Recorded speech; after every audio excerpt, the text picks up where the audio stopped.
Mr. Speaker, tēnā koe Plato.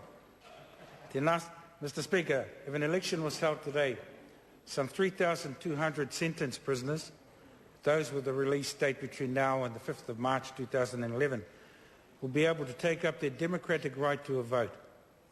And there are another 1,800 prisoners on remand who are also eligible. About 5,000 people in prison who can legally vote in a general election, who under the terms of the Electoral Act of 1993 are serving a sentence of less than 3 years and are therefore eligible to vote.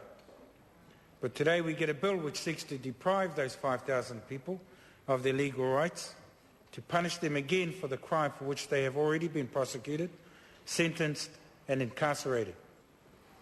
And I have to wonder at the motivation of targeting people who are already isolated from our society, who are already alienated from everyday life, and who are already serving the time to pay for their crime.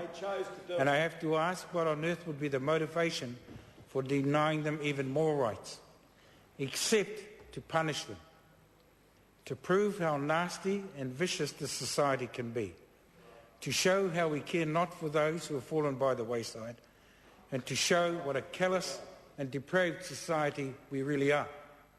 Mr. Speaker, this bill is a backward step, taking us back to before 1993, when, based on a recommendation of the 1986 Royal Commission on the electoral system, the Solicitor General agreed to the 3-year rule.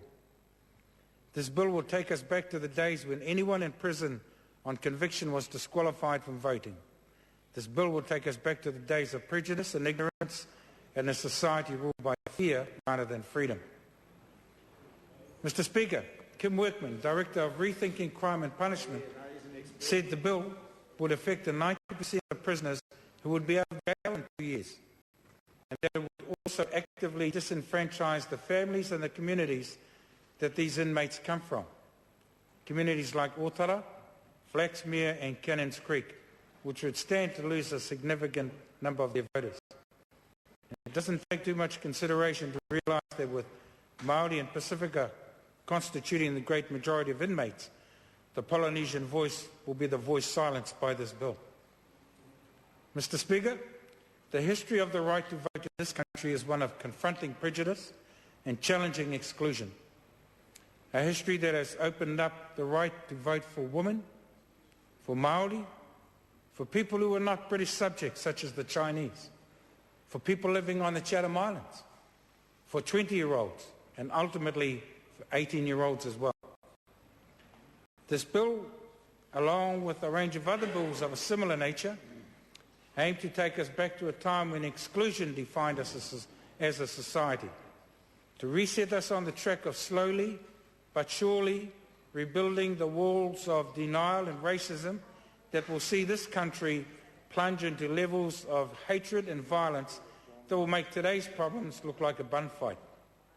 We shudder at what might come next, Mr. Speaker, and we signal quite clearly that we will most certainly not be supporting this bill. Kia ora tātou. Simon Bridges. Speaker, every so